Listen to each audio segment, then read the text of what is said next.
Som alle ved, så annoncerede vi på første hviledag i Tour de France Sundgard som en af vores hovedsponsorer for næste år. Og det var vi utroligt glade for at være i stand til at annoncere. Vi har haft et strålende, fantastisk samarbejde med Sundgard i år. Jeg vil sige, at det har været fantastisk at være i stand til at kan allerede efter et år overbevise en sponsor, at de skal gå ind med mere til at støtte op omkring vores projekt. Dagens overraskelse alligevel, så får jeg den her, og det er, at Saxo Bank har besluttet at tage et år mere sammen med os, og det er jeg utrolig glad for, og jeg synes, det er en fantastisk mulighed. Og jeg er stolt over at have Saxo Bank med et år mere,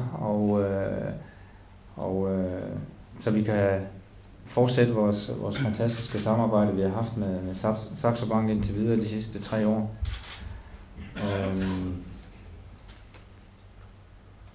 Jeg ved, Lars Seier har gjort en kæmpe indsats for at få det her på plads de seneste uger, og jeg er utrolig glad og stolt over, at du, Lars, og Kim har taget den beslutning, I vil være med på et nyt projekt og til en spændende fremtid, og det sætter vi stor pris på, at vi er i stand til at kan fortsætte et super samarbejde, som vi har haft indtil videre. Tak, Bjarne. Saxo Bank har været sponsorer for Rig Cycling igennem de seneste 3 sæsoner og de seneste 3 Tour de France løb. Det har været et meget succesfuldt sponsorat, hvor holdet ikke blot har fået fine placeringer, både i Tour de France og i masser af andre løb, men også været med til at skabe utallige løb igennem perioden med fremragende præstationer. En første og 2 anden pladser ved Tour de France selv, det understreger, hvor stærkt et hold Bjarne har skabt. Vi har været meget stolte af at være med. Vi har været stolte af holdet og rytternes fantastiske præstationer hele vejen igennem sponsoratet. Alligevel så rejste jeg til årets tur med den klare forventning og overbevisning, at det ville blive den sidste for os, og det var jeg egentlig helt afklaret omkring, fordi at vi allerede for lang tid siden fortalte Bjarne, at vi ville afslutte sponsoratet efter 2010.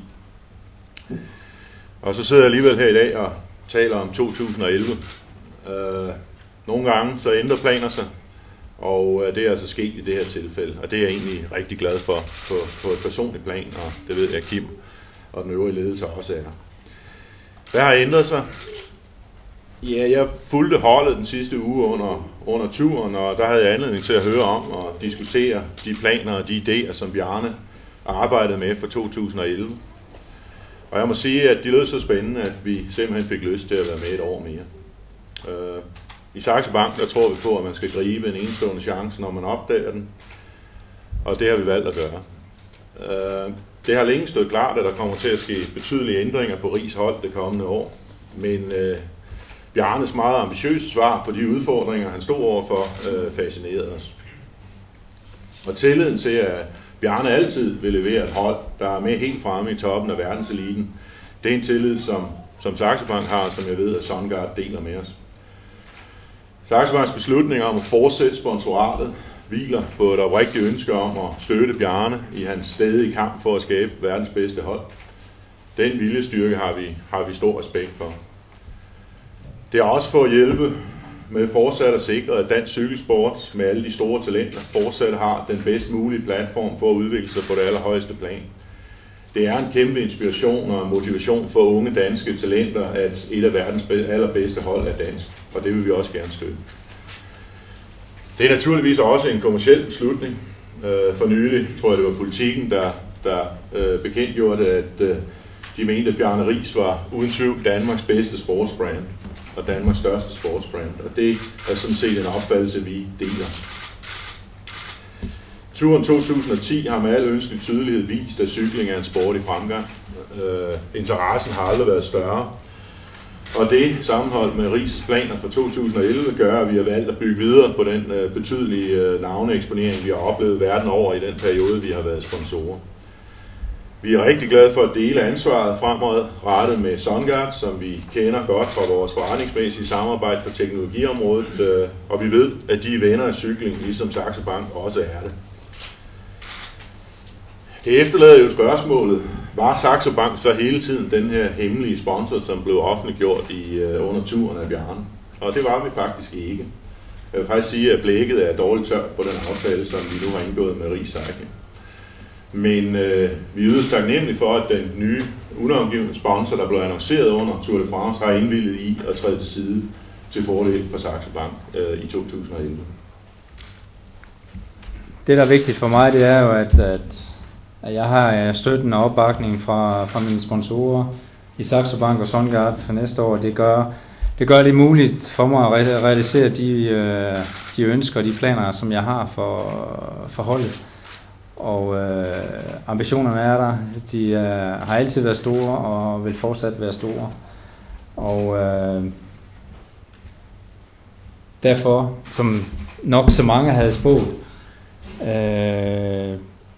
så er jeg utrolig stolt og beæret over, at jeg er i stand til at kan præsentere Alberto Contador på vores cykelhold til næste år. Det er en fantastisk mulighed, som er opstået, og som vi er i stand til at kan realisere. Det er fantastisk at kan byde verdens bedste etapeløbsrytter velkommen på vores hold, og det mener jeg er absolut stort. Det ser jeg utrolig meget frem til. Igen, jeg er utrolig stolt over at være i stand til at kan tiltrække verdens bedste til et dansk cykelhold. Og det betyder for mig, at de ting, vi har gjort de seneste år, er de rigtige.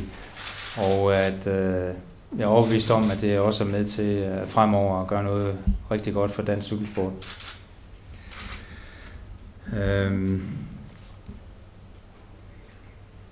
Han er her desværre ikke. Og jeg ved, at han er set ude i Kastrup. Men han kunne ikke få en taxa. Det kan være, at han kommer senere, men indtil videre så er han her ikke, og det er jeg selvfølgelig ked af, men sådan er det. Jeg glæder mig utrolig meget til en ny udfordring, og skal til at arbejde sammen med Alberto, som i hvert fald har vist, at han kan vinde. Han er verdens bedste på hans domæne. Jeg tror ikke, at det er nødvendigt at ridse alle hans resultater op. Jeg tror, alle er klar over, hvad han kan. Jeg ser det som en kæmpe udfordring og utrolig spændende at være med til at polere ham og slibe ham til en endnu bedre diamant og flottere diamant. Det tror jeg, at jeg kan være med til. Han har ambitioner. Det synes jeg taler for sig selv. De cykelløb, han stiller op i, kører han for at vinde. Det synes jeg har rigtig meget om. Og jeg tror, at han vil passe rigtig, rigtig godt ind på vores hold og til vores filosofi. Jeg ved, der har været skrevet og sagt en del, men jeg tror på det her, og jeg tror på, at Alberto vil funkle endnu mere på vores cykelhold. Ambitionerne er der selvfølgelig. Det er jo indlysende, at vi skal gå efter Tour de France.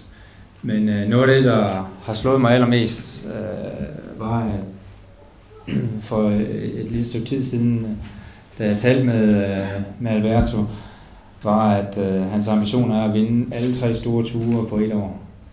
Og det er noget, jeg godt vil være en del af. Det er ambitionen, der vil noget, og det synes jeg, det rykker. Så jeg er ikke sikker på, at det bliver til næste år, men et af de kommende år, der er det i hvert fald ambitionerne, at det skal kunne lykkes, og jeg tror på, at det kan lade sig gøre med ham.